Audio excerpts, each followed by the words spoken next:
Здравейте, приятели! Аз съм Петър от Истрия и днес ще ви взема с мен до Сливен, за да се срещнем с небезизвестния Слав от Bar Arms. Break bread on Sunday, then do it all again, 'cause we're proud to be from God's country.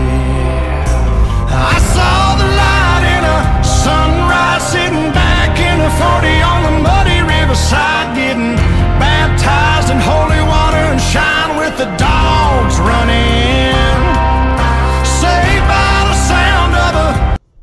Това е мястото. Тук се случват нещата.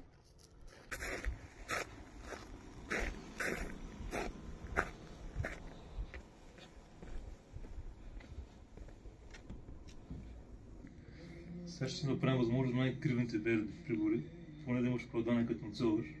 Ще кажа Слав ги направи. Да, Слав е виновен, той като мръсна. Той е единствено виновен. Ама ако се комбинира с моите криви очи и ако стана много точен. Автогол. Супер. Ставаш конкуренция вече. Тогава вече ще те хваля още повече.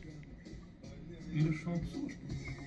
Здравейте, приятели! Тъкмо слизам от колата, прибрах се от Сливен. Беше наистина много забавно и полезно да се срещна отново с Слав от Bar Arms.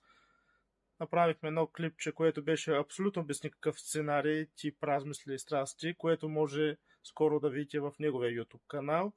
Ако темата оръжия и по-конкретно пистолети Glock ви са интересни, съм сигурен, че в неговия канал ще намерите супер много полезна информация.